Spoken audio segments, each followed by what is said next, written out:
वेदना हमेशा रब की हो वेदना, हालेलुया रब की हो वेदना हमेशा रब की हो वेदना, रब की होवे मदद सराई, रब की होवे मदद सराई, उसके नाम की तना, उसके नाम की तना हमेशा रब की होवे तना, हालेलुया रब की होवे तना, हमेशा रब की होवे तना, रब के घरे होवे सिपाही,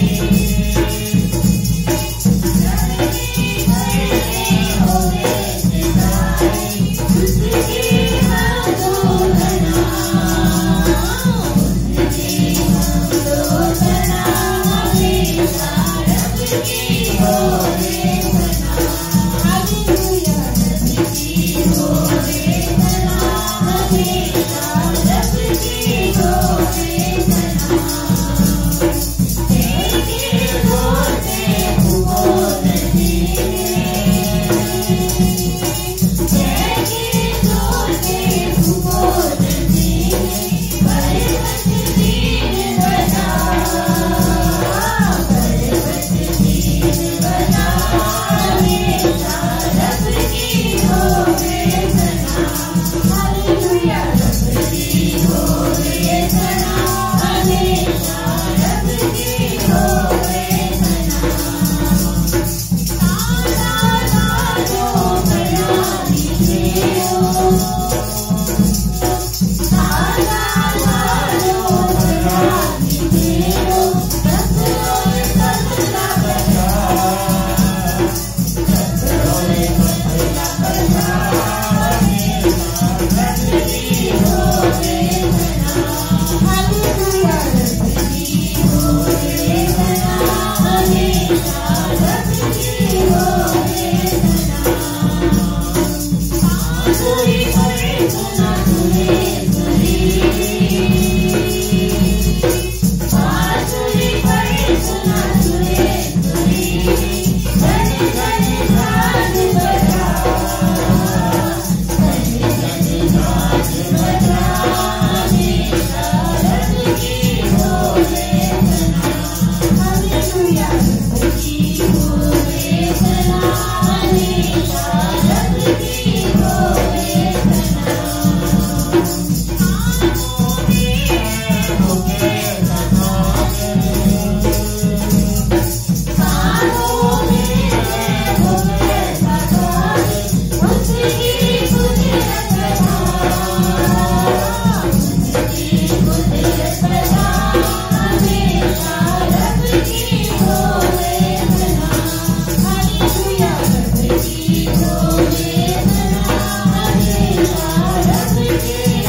शुक्र खुदा मेरे रब्बा है संगीत करना शुक्र खुदा तेरा सितारे गाने गीत करना शुक्र खुदा मेरे रब्बा है संगीत करना शुक्र खुदा बड़े तेरे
यीशु वैद्य आंदा आ गया यीशु वैद्य आंदा यीशु वैद्य आंदा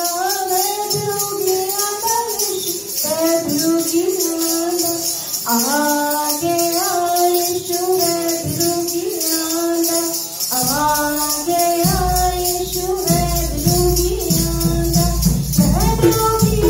यीशु वैद्य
जो भी प्रभु जी हम सबके जीवनों में यदि कुछ भी अच्छा है तो प्रभु जी उसके लिए आपका धन्यवाद है प्रभु जी, क्योंकि वो आपने दिया है प्रभु जी। और जो भी हमारे जीवनों में नहीं है वो भी हम जानते हैं, केवल तू ही दे सकता है और तू देगा, ये हमें विश्वास है प्रभु खुदावन। तो मैं अपने सामर्थ्य भर सचमुच में हम ऐसी भजन आराधना कर सके जैसा तुझे खाता है। हालेलुया, धन्यवाद धन्यवाद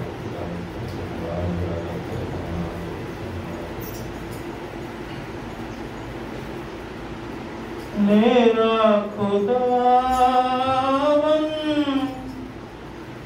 मेरा मसीहा कितना भला है, जिंदा खुदा है,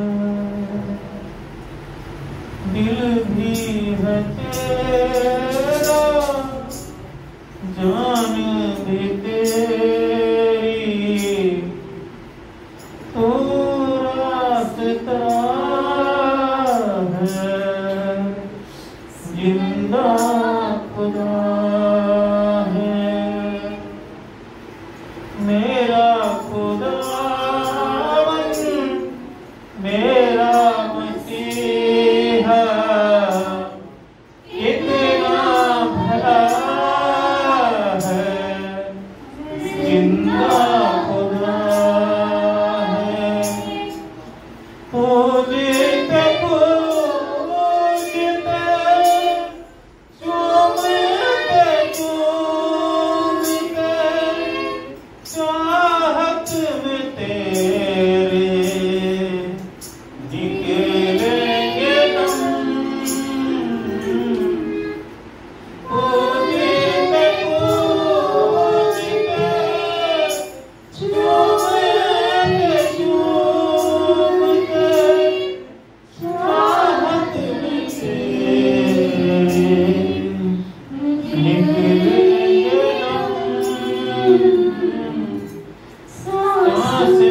साजन की बातों में खुशबू होगी, साजन के हाथों में मेरी छवि, साजन की बातों में खुशबू होगी, साजन के हाथों में मेरी छवि, साजन है मेरा यीशु मसीहा, मर के जिया है, जिंदा खुदा है, मेरा खुदावन, मेरा मसीहा, कितना भला है, कितना खुदा है। जाने क्या जमाना,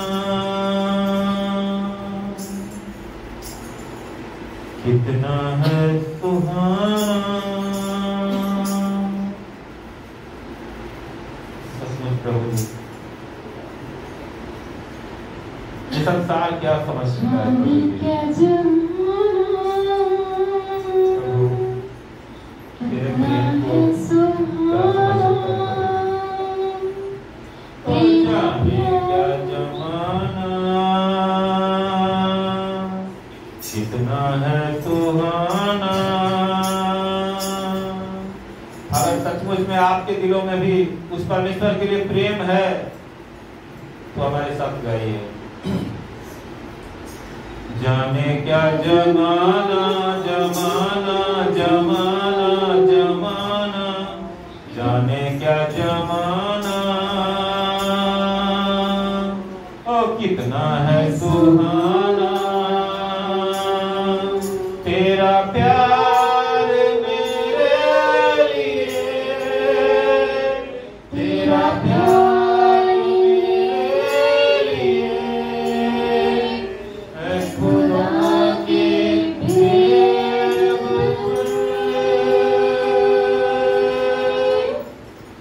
जाने क्या जमाना, सुहाना, ओ जाने क्या जमाना, जमाना, जमाना, जाने क्या जमाना, कितना है सुहाना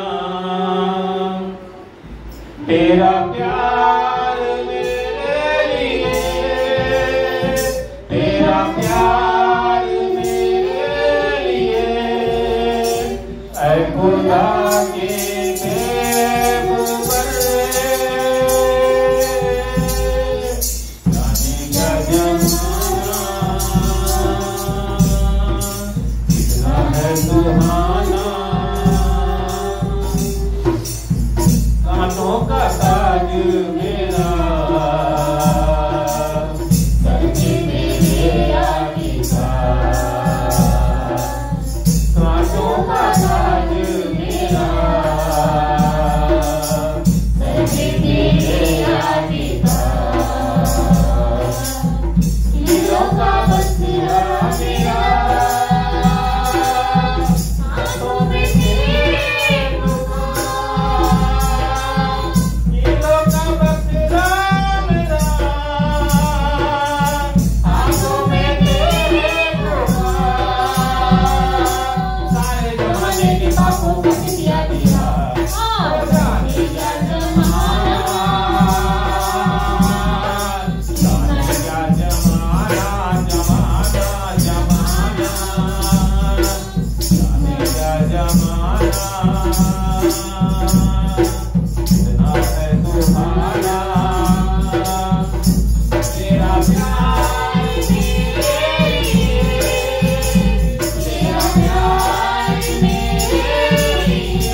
तो मेरे सब पिए,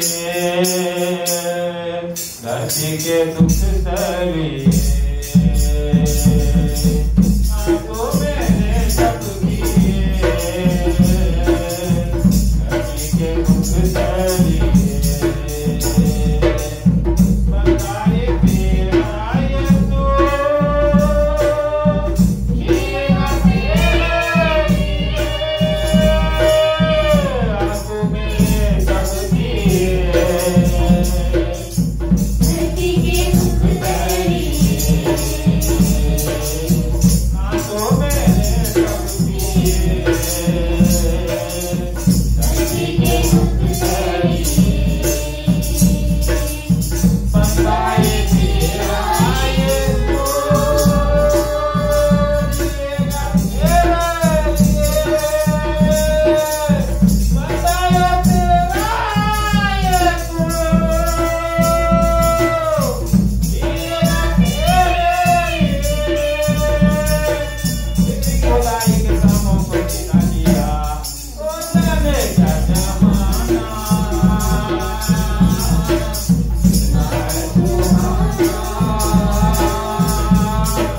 जाने क्या जमाना, जमाना, जमाना,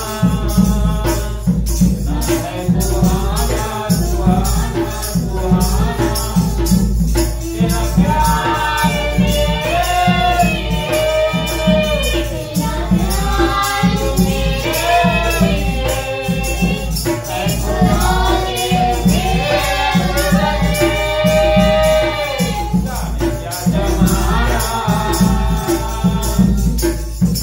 अपनी मोहब्बत दिखा, हमारी अपनी बना, अपनी मोहब्बत दिखा, हमारी अपनी बना, तो मेरा मोहब्बत से, तुम्हारी गुरबत दिखा, अपनी मोहब्बत दिखा, हमारी अपनी बना, मेरा मोहब्बत से, तुम्हारी गुरबत दिखा,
सचमुच प्रभु जी को उन्हें वो सच्चा प्रेम करना सीखा प्रभु जी, जो तू हमसे करता है प्रभु जी। प्रभु जी हम कहते तो हैं कि हम प्रेम करते हैं, लेकिन प्रभु जी जब भी प्रभु जी वक्त आता है तो प्रभु जी हम झगड़ते हैं प्रभु जी। सचमुच प्रभु जी को अपना प्रेम हमें सिखाते हैं। इस तरह से प्रभु जी तूने दुख उठा कर भी आज्ञाकारी बने रहना प्रभु जी सिखाया। प्रभु संसार में दुख के अलावा हमें नहीं क्या, और तेरे लोगों को कौन पहचानता है प्रभु जी, तेरे लोगों को कौन जानता है और कौन प्रेम करना चाहता है प्रभु जी, ये तू भली भांति जानता है प्रभु जी। इस स्वार्थ के संसार में प्रभु जी, इस मतलब की दुनिया में तेरे लोगों के लिए प्रभु जी तेरे सिवा कोई नहीं है प्रभु जी। यीशु मैं विनती करता हूँ कि प्रभु जी इस सचमुच में तुझसे प्रेम रखते हैं प्रभु जी और तेरी ओर देखते हैं प्रभु जी, हमेशा हर एक बातों के लिए उनकी रक्षा कर प्रभु जी और उनको संभाल प्रभु जी, क्योंकि तेरे सिवा कोई और नहीं है प्रभु जी, हमारे लिए कोई नहीं है प्रभु जी संसार। क्योंकि तेरा वचन कहता है कि संसार हमेशा अपनों को पहचानता है, तुम संसार के नहीं हो इसलिए संसार तुम्हें नहीं जानता। लेकिन प्रभु जी हम तेरे तो हैं प्रभु जी, तू तो हमें पहचानता और जानता है प्रभु जी। प्रभु तू अपनी पहचान में हमें बढ़ा प्रभु जी, अपनी महिमा से भर और ऐसा बना कि प्रभु जी चाहे कोई हमें कितना भी गाली दे, कोई कितना श्राप दे, कितना भी हमारे साथ दुर्व्यवहार भी करे, तब भी प्रभु जी हम हमेशा तुझ में मजबूती से आगे बढ़ते चले जाए प्रभु जी। प्रभु तू हमें उस मतवाले हाथी के समान बना प्रभु जी, जो हजारों लाखों कुत्ते उसके रास्ते में भौंकते रहते हैं लेकिन फिर भी हाथी अपने मंजिल की ओर चलते रहता है। प्रभु मैं विनती करता हूं कि प्रभु जी तू अपना प्रेम और अपने बल से भर प्रभु जी, अपने महिमा से भर, अपने सामर्थ्य से भर। हम अपने हृदयों को तेरे लिए खोलते हैं प्रभु जी, तू आ प्रभु जी हमारे हृदयों में निवास कर प्रभु जी, और प्रभु जी हमारे जीवनों को बदल प्रभु जी, हमारे जीवन के हर एक बातों पर तू प्रभुता कर प्रभु जी, किसी और को प्रभुता मत करने दे प्रभु। मैं आगे के सभी बातों को और तेरे इस पवित्र संगति को अपने आप को तेरे सामर्थ्य और जलाली हाथों में प्रार्थना। इजराइल अब ये कहे, मेरे बचपन से लोग मुझे बार बार कलेश देते आए हैं।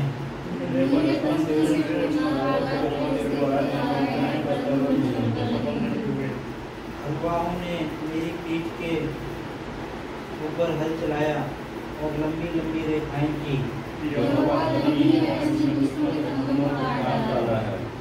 जितने सियोन से बैर रखते हैं उन सबों की आशा टूटे और उसको पीछे हटना पड़े।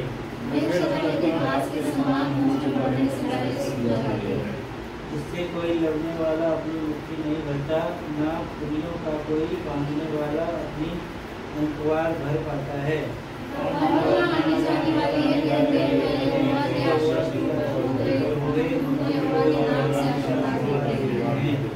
आमीन।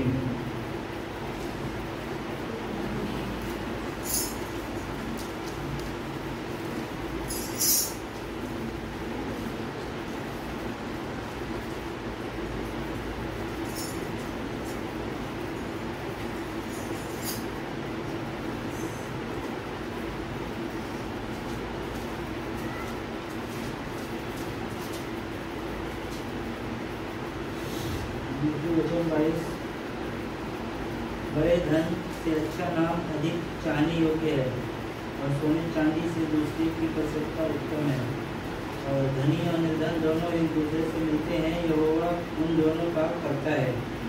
चतुर मनुष्य विपत्ति को आते देखकर छिप जाता है, परंतु भोले लोग आगे बढ़कर दंड भोगते हैं। नम्रता और यहोवा के भय मानने का फल धर्म, महिमा और जीवन होता है। टेढ़े मनुष्य के मार्ग में कांटे और फंदे रहते हैं, परंतु जो अपने प्राणों की रक्षा करता है वह उनसे दूर रहता है। लड़के को उसी मार्ग की शिक्षा दे जिसमें उसको चलना चाहिए, और वह बुढ़ापे में भी उससे न हटेगा। धनी निर्धन लोगों पर करुणा करता है, और उधार लेने वाला उधार देने वाला का दास होता है। जो कुटिलता का बीज होता है वह अनर्थ ही काटेगा, और उसके रोष का सोंटा टूटेगा। दया करने वाले पर आशीष फलती है, क्योंकि वह कंगाल को अपनी रोटी में से देता है। इकट्ठा करने वाले को निकाल दे, तब झगड़ा मिट जाएगा, और वाद विवाद और अपमान दोनों दूर जाएंगे। जो मन की शुद्धता से प्रीति रखता है और जिसके वचन मनोहर होते हैं, राजा उसका मित्र होता है। यहोवा ज्ञानी पर दृष्टि करके उसकी रक्षा करता है, परंतु विश्वघाती की बातें उलट देता है। आलसी कहता है बाहर तो सिंह होगा, मैं चौक के बीच घात किया जाऊंगा।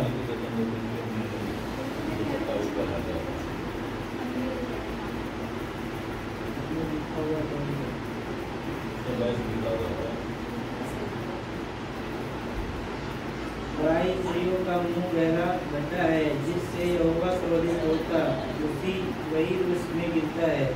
लड़के के मन में मूर्खता की गांठ बंधी रहती है, परंतु अनुशासन की छड़ी के द्वारा वह खोलकर उससे दूर की जाती है। जो अपने लाभ के निमित्त कंगाल पर अंधेर करता है और जो धनी को भेंट देता है, वे दोनों केवल हानि ही उठाते हैं। बुद्धिमानों की 30 बुद्धि वचन। कान लगाकर बुद्धिमानों के वचन सुन और मेरी ज्ञान की बातों की ओर मन लगा। यदि तू उसको अपने मन में रखे और वे तब तेरे मुंह से निकला भी करे, तो यह मन भावनी बात होगी। मैंने आज इसलिए ये बातें तुझको बताई हैं कि मेरा भरोसा यहोवा पर हो। मैं बहुत दिनों से तेरे हित के उपदेश और ज्ञान की बातें लिखता आया हूँ कि मैं तुझे सत्य वचनों का निश्चय करा दूँ, जिससे जो तुझे काम में लाए उनको तू सच्चा उत्तर दे सके। कंगाल पर इस कारण अंधेरा ना करना कि वह कंगाल है।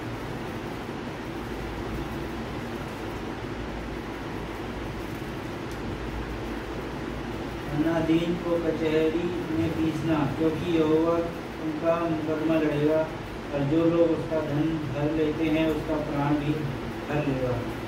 क्रोधी मनुष्य का मित्र न होना, और झट क्रोध करने वालों के संग न चलना। कहीं ऐसा न हो कि तू अपनी उसकी चाल सीखे और तेरा प्राण फंदे में फंस जाए। जो लोग हाथ पर हाथ मारते और ऋणियों के उत्तरदायी होते हैं, उनमें तू न होना। यदि भर देने के लिए तेरे पास कुछ ना हो, तो वह क्यों तेरे नीचे से खाट खींच ले जाए। जो सीमा तेरे पुरखाओं ने बांधी हो, उस पुरानी सीमा को ना बढ़ाना। यदि तू ऐसा पुरुष देखे तो काम काज में निपुण हो, तो वह राजाओं के सम्मुख खड़ा होगा, छोटे लोगों के सम्मुख नहीं।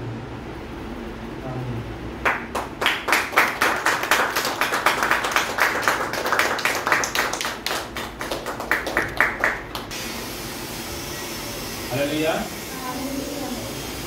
यशायाह उसकी 35 अध्याय और 1 से लेके 10 तक, जैसे अभी हम बात कर रहे थे, प्रभु बार बार हमें वही चीजें बता रहे हैं। हमने जिस मार्ग को चुना है, या यूं कहें कि प्रभु ने जो मार्ग हमें दिया है, वो मार्ग हमारे लिए क्या है? पवित्रता का मार्ग है। प्रभु ने क्या बोला कि तू मेरे पवित्रता की खोजी हो, है ना? खोजी हो तो क्या मतलब है? कि मतलब हमारे जीवन में पवित्रता की जरूरत है, क्योंकि वो जो परमेश्वर है वो अति पवित्र है। मतलब हम कल्पना नहीं कर सकते हैं कि वो कितना पवित्र है। आपने सफेद कपड़े देखे होंगे धरती पर, लेकिन ज्यादातर जो सफेद से सफेद कपड़े होते हैं, उसमें भी ओर के ऊपर थोड़ा जो है ना दूसरे कलर जरूर होते हैं। मतलब देखा जाए तो हम किसी से तुलना नहीं कर सकते हैं, लेकिन बहुत से ऐसे कपड़े हैं जो हम देखते हैं काफी सफेद होता है संसार में। तो वो जो सफेद कपड़ा होता है, तो जिसने सफेद कपड़ा अपने ऊपर डाल रखा है वो कभी कीचड़ के पास जाएगा, और जाएगा तो क्या होगा, उसका जो सफेद कपड़ा है उसकी सफेदी चली जाएगी, गंदा हो जाएगा, मैला हो जाएगा। लेकिन वो जो परमेश्वर है जिसने इस पूरे सृष्टि को बनाया है वो अति पवित्र है, उज्जवल से भी उज्जवल है, श्वेत से भी श्वेत है। हम कल्पना भी नहीं कर सकते हैं, उसमें कोई दोष नहीं है, वो निर्दोष है, उसमें कोई दाग धब्बा नहीं है, प्योर है, बिल्कुल शुद्ध है। तो वो जिसको चाहेगा, अब मान लो कि एक नदी है बड़ी सी और उसमें कई नाले गिर रहे हैं, ठीक है, यानी कि वो नदी जो है चाहता है कि ये नाले हमें समा जाए, लेकिन अगर उस नालों में ईंट भरी हो या मसाले भरी हो तो नाला क्या, नदी क्या होगा? अगर वो ईंट और बाकी चीजें जो गिरेंगी तो जो निर्मल पानी है उस नदी का वो निर्मल नहीं रह जाएगा ना, दूषित हो जाएगा, गंदा हो जाएगा। जैसे अभी हम सुनते हैं ना कि कई नदियों का पानी कितना गंदा हो चुका है। तो वैसे ही जो परमेश्वर पवित्र है वो भी तभी हमें गले लगाएंगे, तभी हमें अपने करीब आने देंगे, करीब रखेंगे, जब हम उसके पवित्रता का खोजी बनेंगे और पवित्र बनेंगे, क्योंकि हमारा बुलाने वाला पवित्र है। हालेलुया। तो वो जो पवित्रता का मार्ग है उसी के विषय में ये है कि जब पवित्र होंगे, वो पवित्रता का जो मार्ग है वो कैसा है, क्या केवल बातों में है या उसमें कुछ खासियत भी है? तो इसमें क्या कहता है कि जंगल और निर्जल देश प्रफुल्लित होंगे, मरुभूमि मगन होकर केसर के समान खुलेगी। अब आप समझने के लिए तो हम सांसारिक रूप से इसको समझते हैं, लेकिन ये सांसारिक बातें नहीं है, ये आत्मिक बातें हैं। क्या कह रहा है कि जंगल और निर्जल देश प्रफुल्लित होंगे, यानी कि जंगल किस चीज का प्रतीक होता है? जहाँ अंधकार है, पहला नंबर, जहाँ पर खतरनाक जानवर होते हैं जिसमें हम बेखौफ नहीं जा सकते हैं, बेफिक्र होकर नहीं जा सकते हैं अंदर। हमें पता नहीं कि कौन सा जंगली जानवर हम पर हमला कर दे और हमारा नुकसान कर दे या हमारा जान ही ले ले।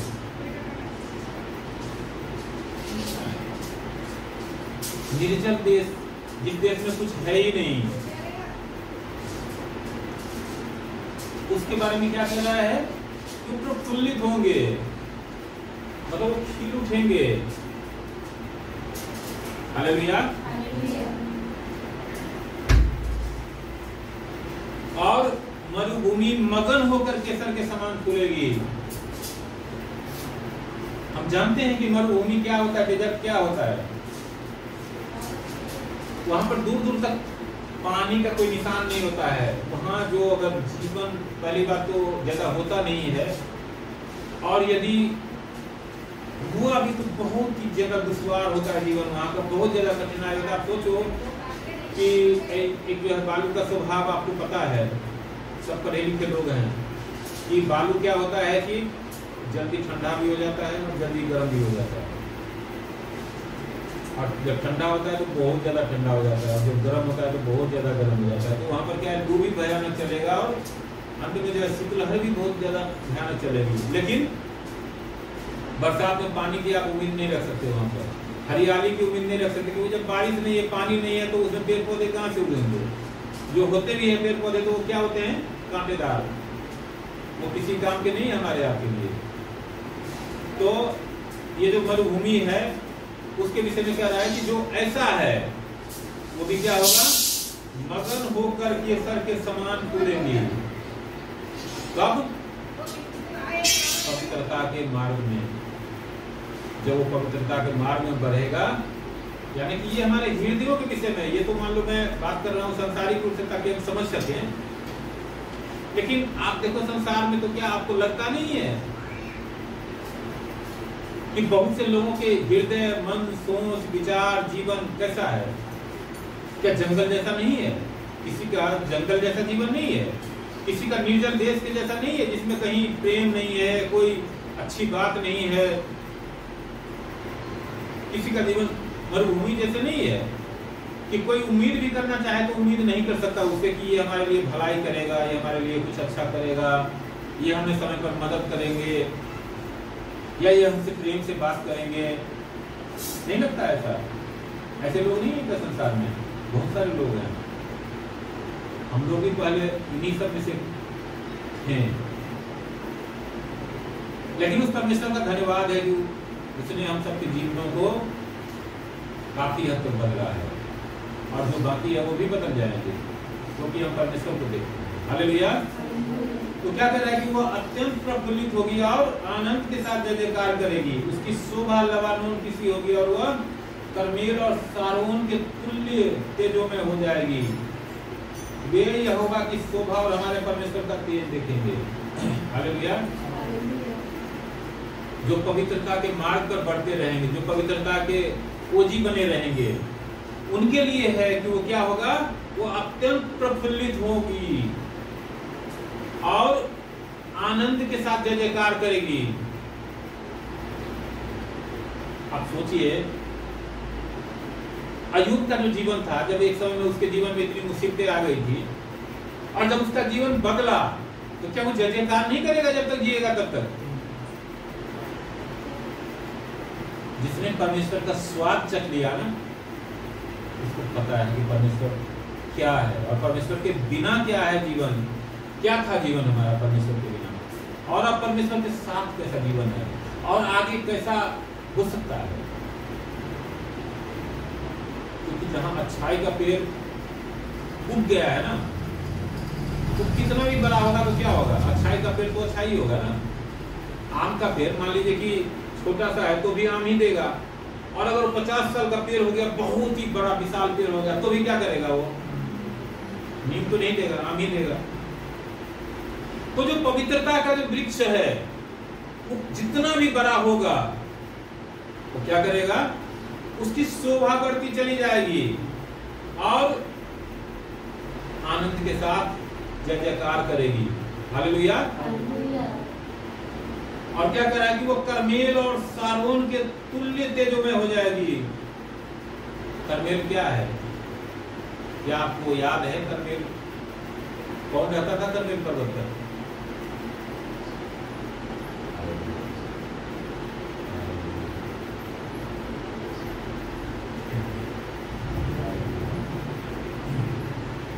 प्रभु का एक बहुत ही प्रिय दास रहते थे,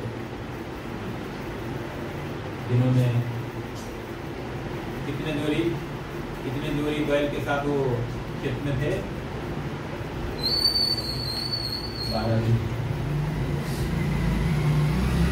और उन्होंने क्या किया, जब परमेश्वर का चादर उसके ऊपर उतरा, उन बैलों को काट के क्या किया, उस परमेश्वर को बलिदान किया और सब चीज पीछे छोड़ के उस प्रभु के पीछे चल गया।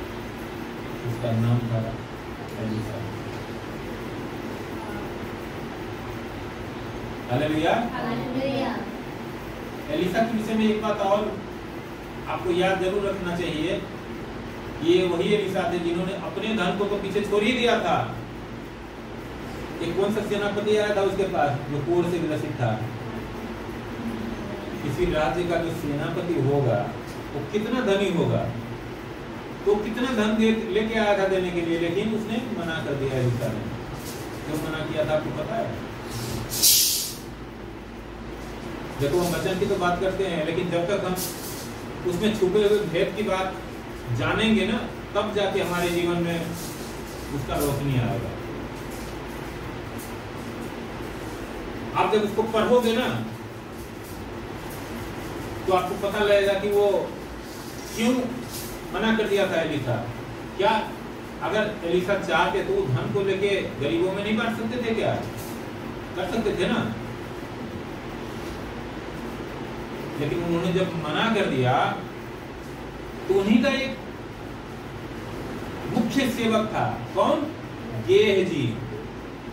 और गेहजी ने क्या किया? देखा अरे ये तो चलो भाई नहीं लिए कोई बात नहीं, मैं ही लपक के जाता हूँ, ले लूं कुछ। क्या हुआ? पूरा कोड़ हो गया उसको। और उसी को कोड़ नहीं हुआ, उसके पूरे घराने को कोड़ की शुरुआत हो गई। ऐसा धन चाहिए क्या? क्या हमें से कोई लेना चाहेगा ऐसा धन?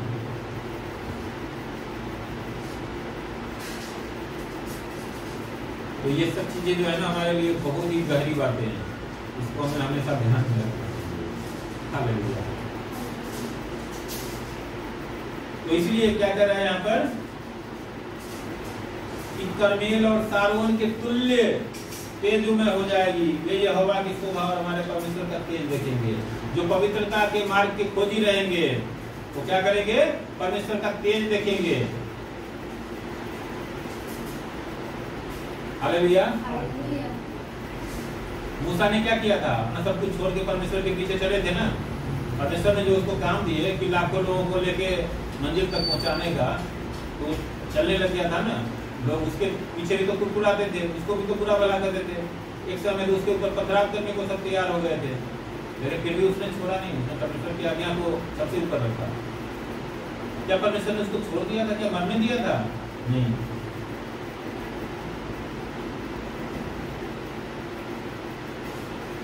मुझे लगता है कि पूरे पवित्र शास्त्र में ना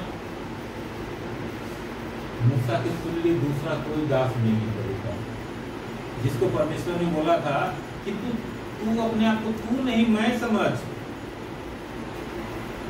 कभी ऐसा हुआ तो सोचिए, जो कैसा अद्भुत बात होगा कि परमेश्वर कह रहे हैं कि मतलब तू अपने आप को तू नहीं समझ, मैं समझ, यानी कि परमेश्वर समझ। जो मुझे कहना होगा इन लोगों से वो मैं तेरे मुंह के द्वारा कहूंगा।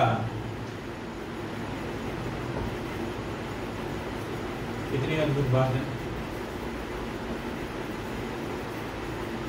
लेकिन ये हुआ कब हुआ? जब वो परमेश्वर के पीछे अपने आप को पूरी तरह से समर्पित कर दिया, रख दिया। हालेलुया। तब उसने परमेश्वर का तेज देखा। और ऐसा कोई दूसरा उदाहरण नहीं है पुराने नियम में, जहां तक मैं समझ रहा हूं, कि जहां परमेश्वर ने उसको दर्शन दिए हों। भले ही पीठ का दर्शन दिया, लेकिन दिया परमेश्वर ने उसको दर्शन। ये भी आप देखिए। और जितनी प्रार्थनाएं वो करता था, जितनी प्रार्थनाएं उसने की है, हर एक प्रार्थना सुनी गई है, परमेश्वर ने उसका उत्तर दिया है। ये भी बात है। क्या कह रहा है कि ढीले हाथों को दृढ़ करो और थरथराते हुए घुटनों को स्थिर करो। क्या ये हमारे साथ होता नहीं है क्या? चलते चलते क्या होता है कि हमारे जीवन में अनेक तरह की समस्याएं आ जाती है, अनेक तरह की परेशानियां सामने आके खड़ी हो जाती है, और हमारा क्या है, जीवन एक अजीब सी स्थिति में पहुंच जाता है। और जो हाथ परमेश्वर के सामने सीधा हमें उठाना था, वो क्या होता है, ढीले पड़ने लग जाते हैं वो हाथ। मतलब हम प्रार्थना में मन नहीं दे पाते हैं, हम वचनों पर मन लगाना छोड़ देते हैं, या कमजोर हो जाते हैं, या कम लगाते हैं। जो सेवाएं हमें करने के लिए परमेश्वर ने दी है, उसमें हम कमजोर होने लग जाते हैं। और थरथराते हुए घुटने का क्या मतलब है, और हाथों को दृढ़ करने का क्या मतलब है? कि प्रार्थना में हम कमजोर पड़ जाते हैं। देखो, जो परमेश्वर ने बोला है ना कि चाबी, वो चाबी दरअसल प्रार्थना ही है। प्रार्थना ही से हर एक ताले खुलते हैं। जितना ज्यादा हम प्रार्थना में मजबूत होंगे ना, और वचनों के अनुसार हम दृढ़ होते जाएंगे, उतना ही हमारे लिए द्वार खुलते चले जाएंगे। तो यहाँ पर वही कह रहा है कि अपने ढीले हाथों को दृढ़ करो और थरथराते हुए घुटने को स्थिर करो। घबराने वालों से कहो, हियाव बांधो, मत डरो, देखो तुम्हारा परमेश्वर बदला लेने और प्रतिफल देने को आ रहा है। हाँ, परमेश्वर आकर तुम्हारा उद्धार करेगा। आमीन। क्या कह रहा है कि अगर हमारे आसपास में भी, आसपास मतलब जो वास्तव में परमेश्वर के डरवैये हैं, अगर वो घबरा रहा है तो हमें उसको कहना है कि हिम्मत रखो, हियाव बांधो, मत डरो, देखो तुम्हारा परमेश्वर बदला लेने और प्रतिफल देने को आ रहा है। अब ये नहीं कि हम तलवार भागने लग जाएं। ये क्या कर रहा है बच्चन? कौन आ रहा है? परमेश्वर आ रहा है। प्रभु यीशु मसीह ने नहीं कहा कि मैं जा रहा हूं तुम्हारे लिए जगह तैयार करने, और जब तैयार कर लूंगा तो तुमको आकर ले भी जाऊंगा, कि जहां मैं रहूं वहीं पर तुम भी रहो। आमीन। ये वादा है, ये किसी मनुष्य का वादा नहीं है कि अभी वादा किया और थोड़ी देर बाद भूल गए। हम सब वैसे भूलते हैं, लेकिन परमेश्वर अपने वादों से कभी मुकरते नहीं, क्योंकि वो भूलते नहीं थे। इसीलिए तो 430 साल बाद भी उन इजरायलियों को वायदे के देश में लेके आए। हालेलुया। क्या कर रहा है कि हाँ, परमेश्वर आकर तुम्हारा उद्धार करेगा। जब वो परमेश्वर प्रकट होगा हमारे जीवन में ना, तब हमारा पूरा उद्धार होगा। इसीलिए कहा है कि पवित्रता की खोजी बनो, क्योंकि ये एक दिन का काम नहीं है। आज तक इस धरती पर कोई ऐसा नहीं हुआ है, मुझे लगता है, जो एक ही दिन में उद्धार पा लिया हो। उद्धार में चलना पड़ता है, उद्धार बढ़ता है। जैसे धन बढ़ता है कमाने से, वैसे ही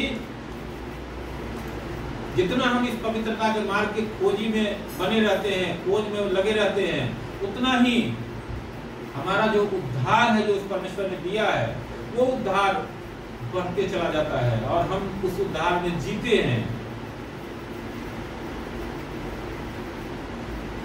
बहुत से लोग कहते हैं कि फलाने बपतिस्मा तो ले लिया है, फला चर्च को जाता है, वचन को सुनता है, मैं भी प्रार्थना भी करता हूँ। अरे मैं तो रात के 3 बजे से ही लग जाता हूँ प्रार्थना में और सुबह तक लगा रहता हूँ। करता तो 5 मिनट प्रार्थना, अच्छी बात है, लेकिन आप अपने काम में कितना उसको एक्सक्यूट करते हैं? परमेश्वर के वचन को हम अपने कामों में कितना एक्सक्यूट करते हैं? आपको मैं एक बात बताता हूं कि अगर हम परमेश्वर के वचन को मानते हैं या नहीं मानते हैं, ये कब पता लगेगा? मान लो कि कोई काम हमें आता है या नहीं आता है, कब पता लगेगा? जब वो काम हमारे सामने करने के लिए आ जाए और हम उस काम को अच्छे से कर ले, सक्सेसफुली हम उसको डन कर दें, तब पता लगेगा कि वो काम हमें आता है और हमने वो काम किया है। मान लो कि हमें काम को हम कह रहे हैं कि आ रहा है, आ रहा है, आ रहा है, हवा में हम कह रहे हैं, लेकिन वो काम हम कर ही नहीं पा रहे हैं, तो कैसे फिर आ रहा है? हमें वो काम नहीं आ रहा है ना। इसी तरह से परमेश्वर के पवित्रता की खोज करने का तात्पर्य ये है कि हम हर दिन उस परमेश्वर की खोज में रहें,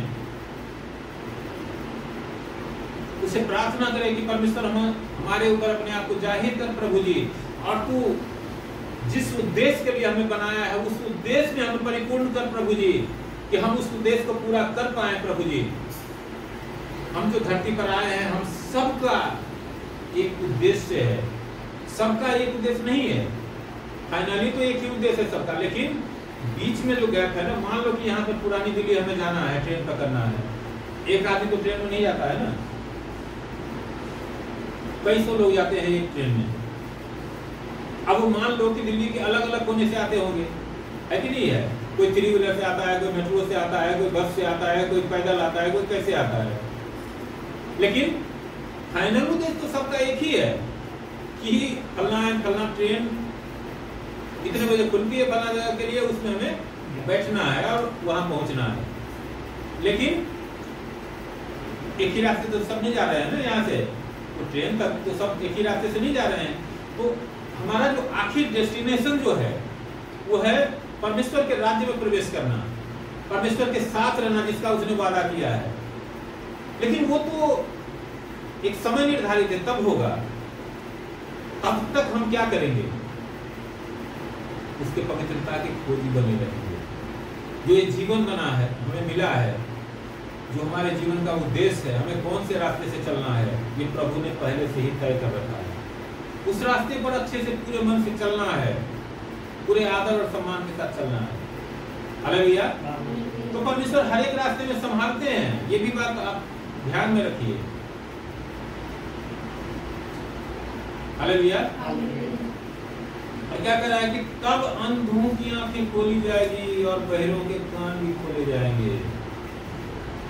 जब ये सब होगा, हम उसके पवित्रता के बनने लग जाएंगे, उसके रास्ते पर चलने लग जाएंगे। क्या होगा? अगर हम अंधे भी हैं, मतलब अंधे मतलब क्या है? आप ये मत समझो कि ये आंख रहते हुए या आंख नहीं रहते हुए। संसार में ज्यादा लोग वही हैं जिनके आंख तो है लेकिन वो देखते नहीं है ना, वो परमेश्वर को देखना चाहते हैं। हालेलुया। तो यहाँ पर कह रहा है कि तब अंधों की आंखें खोली जाएगी, जो आत्मिक अंधे हैं, जिन्होंने परमेश्वर को कभी देखा नहीं, जिन्होंने परमेश्वर को कभी महसूस नहीं किया, उनकी वो आंखें खोलेंगे परमेश्वर कि वो परमेश्वर को देखेंगे। हालेलुया। और बहरों के कान भी खोले जाएंगे, जो आत्मिक रूप से बहरे हैं, जो परमेश्वर की आवाज को नहीं सुन पा रहे हैं। अब क्या होगा? जब परमेश्वर हमारे जीवन में प्रकट होंगे तो हमारा जो आत्मिक बहरापन है वो भी दूर होगा और हम परमेश्वर की आवाज को अच्छे से सुनने लग जाएंगे। हालेलुया। तब लंगड़ा हरीर किसी चौकरियां भरेगा और गूंगे अपनी जीभ से जय जयकार करेंगे। आप देखो, कईतों के काम हम करते हैं नहीं। जब प्रभु यीशु मसीह बर्तिमाई को आंख देते हैं, आंख खोलते हैं, कितनी छानबीन करी जाती है ना? लेकिन क्या उसके जुबान को रोक पाया कोई? क्योंकि क्या था? उसकी आत्मिक आंखें परमेश्वर में खोल दी थी। तो उस शख्स को जब देख रहा है तो झूठ को थोड़े वो मानेगा, और झूठ उसकी आवाज को दबा पाया था क्या? न तो कभी दबा पाया न दबा पाएगा, क्योंकि सत्य में जो सामर्थ्य है ना वो झूठ में नहीं है। वचन कहता है कि झूठ उस घास के समान है जो सुबह उगता तो है लेकिन शाम तक कटकर मुरझा जाता है। ऐसा ही है झूठ। लेकिन देखो घास कैसे हरा भरा लगता है ना। कोई काम का पेड़, जो फल के पेड़ है या कोई सब्जी का पेड़ है, एक दिन में उगते हुए देखा है कभी? तो सुबह उगे और शाम में कट जाए। लेकिन ये परमेश्वर का वायदा है, गूंगे अपनी जीभ से जय जयकार करेंगे, कोई नहीं रोक सकता।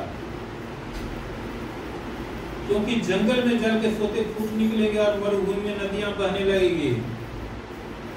जो सदियों से, जो पीढ़ियों से बंजर थे, जिनके हृदय पूरी तरह से, जो प्रेम को जाना ही नहीं था कभी, जो प्रेम क्या होता है और परमेश्वर का प्रेम क्या होता है, जब परमेश्वर प्रकट होंगे तो उसके हृदय में वो प्रेम प्रकट होगा। और वो जो मरुभूमि जो बना है ना, जो बालू सा जो फैला हुआ है, वो खत्म हो जाएगा और उपजाऊ भूमि बन जाएगी। हालेलुया। और जल के सोते फूट निकलेंगे और मरुभूमि में नदियां बहने लगेंगी। निर्तृष्णा ताल बन जाएंगे और सूखी भूमि में सोते फूटेंगे। और जिस स्थान में सियार बैठा करते हैं उसमें धारा और नरकट और सबकंदे होंगे। अब ये जो एक एक बातें हैं ना, ये बहुत गहरी है। अगर हम इसके गहराई को अगर हम देखने जाएंगे ना, तो ये बहुत लंबी हो जाएगी। अगर मान लो किसी का जीवन अगर बंजर बना हुआ है, तो क्या करता है? बुराइयों में ही जाता है ना। मैंने कई लोगों को देखा है कि उनके स्वभाव को, उनके व्यवहार को, और करीब रहकर मैंने देखा है, तो मुझे वो लोग ऐसे लगे कि जैसे उनका हृदय जो है ना, कोई छल कपट नहीं भरा है, लेकिन क्या है कि वो परमेश्वर को नहीं जानते और उनके अंदर कुछ है नहीं। तो इसलिए क्या होता है कि जो आया कोई, जैसे लिखा है ना कि चोरों की संगति करी, परिस्त्रीगामियों की संगति करी और गलत सलत चीजों का जो है संगति की, क्योंकि उनके अंदर जो है वो सेंस नहीं है। वो सेंस कहाँ से आएगा? वो सेंस तो परमेश्वर देते हैं। तो कुछ है नहीं, खाली है। आप देखते हो फुटबॉल अगर चौकोर हो तो क्या फुटबॉल जाएगा कहीं? अगर फुटबॉल के अंदर मान लो लोहे का फुटबॉल कहीं देखा है आपने? क्योंकि उसमें वजन होता है, उसमें अगर किसी ने पांव गलती से मारा ना तो पैर ही टूट जाएंगे। लेकिन वो फुटबॉल क्या होता है? उसके अंदर हवा होता है, कुछ होता ही नहीं है। इसीलिए जो जिसको मर्जी इधर से पैर मारे, उधर से पैर मारे। तो जहां परमेश्वर नहीं है, जिस हृदय में परमेश्वर नहीं है, जिस जीवन में परमेश्वर नहीं है, उस हृदय और उस जीवन का वही हाल है, दुर्दशा है।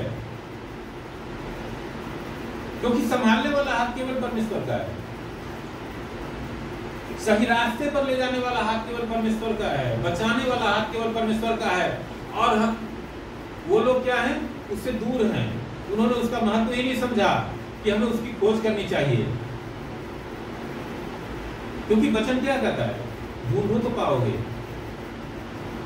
खटखटाओ तो खोला जाएगा, है ना? यही है ना वचन। जो ढूंढता है वो पाता है, जो ढूंढेगा ही नहीं वो कहां पाएगा? मान लो कि हम घर में बैठे, हमें नौकरी की जरूरत है, हमें काम की जरूरत है, और हम घर में दिन रात सोए रहे, तो काम हमें मिल जाएगा क्या? घर में नींद में, सपने में हम करोड़पति भी बन सकते हैं, लेकिन हकीकत में हम कुछ भी नहीं होंगे। लेकिन जो सड़क पर जाएगा, जो ढूंढेगा काम को, उसको काम मिलेगा। जिस चीज को जो ढूंढता है उसको वो मिलता है। इसी तरह से जो परमेश्वर को खोजेगा वो परमेश्वर उसको मिलेंगे, क्योंकि मिलते आ रहे हैं। जिन लोगों ने भी ढूंढा उनको मिला।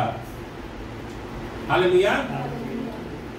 इसीलिए कह रहे हैं कि जहां पर क्या है, घास है और वो सियार बैठा करते हैं, है ना? जहां सूखी जमीन है, जहां मृग तृष्णा है, मतलब मृग तृष्णा हम सब अच्छी तरह से जानते हैं कि रेगिस्तान में क्या होता है कि जब बालू के ऊपर धूप लगता है ना, तो दूर से जब देखते हैं ना तो लगता है कि देखो पानी का जो है बहुत बड़ा झील है। लेकिन जैसे जैसे हम नजदीक जाते हैं ना, तो और दूर हमसे चला जाता है। तो उसी को मृग तृष्णा कहा जाता है। हालेलुया। तो वो सब क्या होगा? खत्म हो जाएगा। वहां एक सड़क अर्थात राजमार्ग होगा, उसका नाम पवित्र मार्ग होगा। कोई अशुद्ध जन उस पर से न चलने पाएगा, वह तो उन्हीं के लिए रहेगा। और उस मार्ग पर चलेंगे वे, चाहे मूर्ख भी हो तो भी कभी न भटकेंगे। हालेलुया। परमेश्वर का धन्यवाद हो। बार बार परमेश्वर ये बताते हैं कि परमेश्वर को ना कोई जरूरी नहीं है कि हम बहुत बड़े ज्ञानी हैं तभी परमेश्वर हमें बुलाएंगे, बहुत बड़े पहलवान हैं तभी हमें बुलाएंगे, बहुत धनवान है तब परमेश्वर हमें बुलाएंगे कि आओ तुम अपने धन से हमारा सेवा करो। कोई जरूरत नहीं परमेश्वर की। इसीलिए यहाँ पर लिखा है, क्या कहता है कि वहां एक सड़क अर्थात राजमार्ग होगा, उसका नाम पवित्र मार्ग होगा। कहाँ? परमेश्वर के पास। कोई अशुद्ध जन उस पर से न चलने पाएगा। अब अशुद्ध क्या हुआ? जिनके काम अशुद्ध है, काम से ही तो सब कुछ है। और क्या कर रहा है कि वह तो उन्हीं के लिए रहेगा, और उस मार्ग पर जो चलेंगे वे चाहे मूर्ख भी हो तो भी कभी न भटकेंगे। हमें लगता है कि हम बड़े पढ़े लिखे हैं तो हम गूगल मैप जानते हैं, है ना, तो हम भटकेंगे नहीं। लेकिन जो मूर्ख भी हैं लेकिन परमेश्वर की पवित्रता के खोजिए हैं, परमेश्वर के खोजिए हैं, तो परमेश्वर का यहाँ पर वायदा है कि चाहे मूर्ख भी हो तो भी न भटके, कभी न भटकेंगे। हालेलुया। उस सामरी स्त्री से प्रभु यीशु मसीह ने पूछा था कि तुम कितनी पढ़ी लिखी हो, अच्छी पढ़ी लिखी तो हो ना, पीएचडी वगैरह कर रखी हो ना, पूछा था। हमारा घर बहुत बढ़िया है ना कि नहीं है, हमारे घर में अच्छी अच्छी चीजें हैं कि नहीं है। प्रभु ने क्या बोला कि अगर तुम परमेश्वर के वरदान को जानती तो तुम मानती, क्योंकि जो जल तेरे पास है वो जल जो पिएगा वो फिर से प्यासा होगा, लेकिन जो जल मैं दूंगा वो जल जो भी पिएगा उस जल को पीने से उसके हृदय के अंदर जल के सोते फूट पड़ेंगे और वो कभी प्यासा न होगा। हालेलुया। प्रभु यीशु मसीह के क्या 10 पैर थे क्या, या 20 हाथ थे, या 50 मुंडी थे? जिन लोगों ने उनको पहचान लिया, जिन लोगों ने जान लिया, उन्होंने उनको पा लिया, उस समय भी और आज भी। जिन लोगों ने उनको पहचान लिया, जो लोग पहचानते हैं वो पा लेते हैं। जिन लोगों ने नहीं पहचाना, जिन लोगों ने उनके कामों को देख के भी उनको इनकार किया, वो कभी पा नहीं सके, पहले भी और आज भी और आगे भी। क्योंकि प्रभु के लिए काम कुछ बड़ा नहीं है, कुछ भी, कोई भी काम। वो इसीलिए काम दिखाते हैं कि ताकि जो है ना जान ले कि मैं कौन हूं और मैं कैसा परमेश्वर हूं, मैं क्या कर सकता हूं, क्या नहीं कर सकता हूं। हालेलुया। वहां सिंह न होगा और कोई हिंसक जंतु उस पर न चढ़ेगा, न वहां पाया जाएगा, परंतु छुड़ाए हुए उस पर चलेंगे। कौन चलेंगे? छुड़ाए हुए।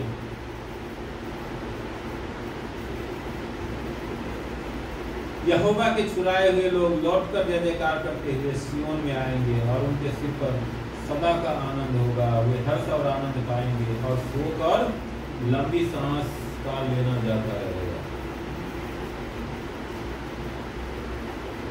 ये सब बातें कब होगी? जब परमेश्वर हमारे जीवन में प्रकट होंगे, या यूं कहें कि हम प्रकट होने देंगे।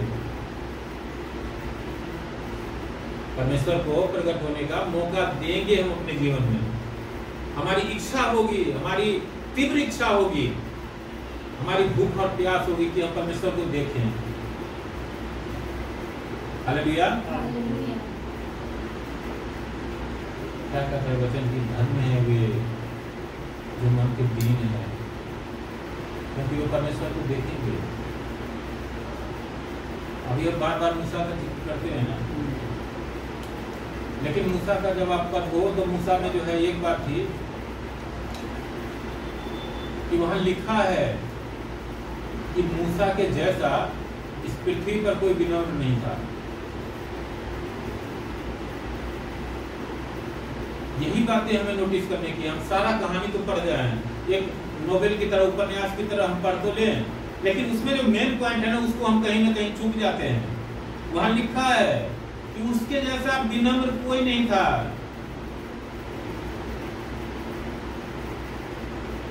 परमेश्वर को वही लोग देखेंगे जो विनम्र हैं, क्योंकि परमेश्वर स्वयं नम्र है। प्रभु ने बोला नहीं कि मुझसे सीखो। क्या सीखो? नम्र होना, विनम्र होना, दीन होना। वचन कहता है कि वो धनवान होते हुए भी हमारे लिए कंगाल बना, कि ताकि उसके कंगाल होने से हम धनवान बन जाएं। किसी ने क्या किया कि वो बहुत बड़ा अमीर था, बहुत कमा के जो है उसने पैसे जमा किए थे, धन जमा किए थे, सोने चांदी जमा किए थे, और उसने कुछ लोगों के कंगाली पर जो है ना तरस खाया। उसने अपनी सारी संपत्ति, सारे सोने चांदी, धोने, धन दौलत, घोड़े बंगले सब दे दिए। वो कंगाल बन गया। इसलिए बना कि ताकि वो लोग जो है धनवान हो जाएं। लेकिन उन लोगों ने क्या किया? उसमें कुछ लोग उसके अनुग्रह को समझ पाए, तो उन्होंने क्या किया? बचा लिया। और कुछ लोग क्या निकले? वो उराव पुत्र के समान निकले,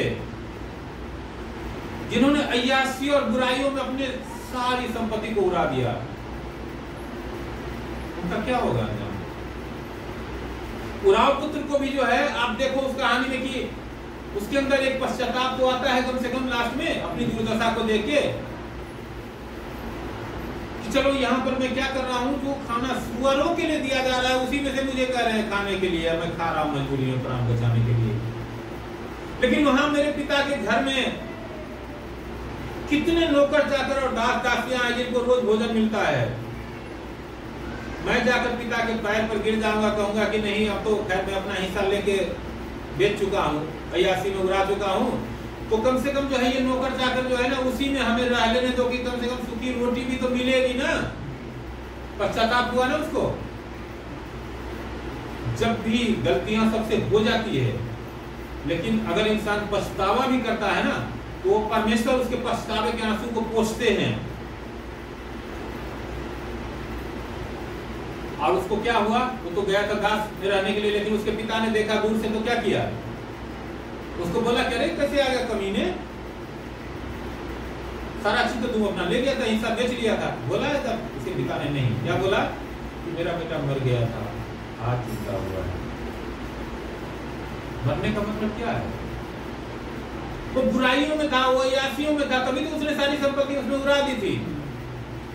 अब जो पछताया, तो पछताने का मतलब है कि वो परमेश्वर के नजर में फिर से जिंदा हुआ है। उसको अपनी गलतियों का एहसास हुआ है, अपनी उसको बेईमानियों बुराइयों का एहसास हुआ है।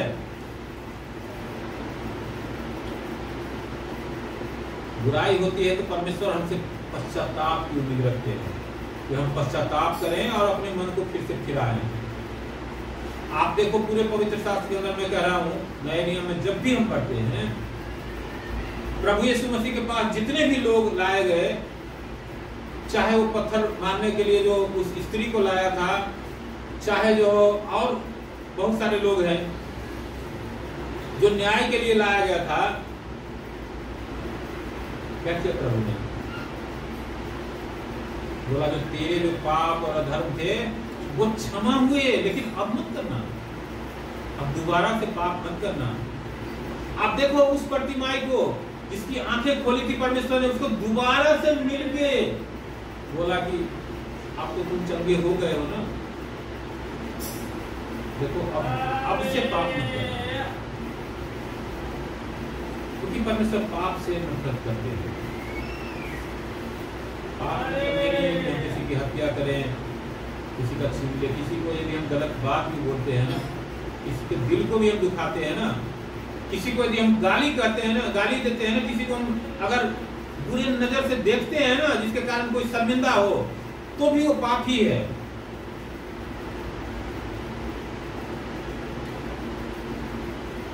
इस सब बातें हमेशा हमें ध्यान में रखना चाहिए।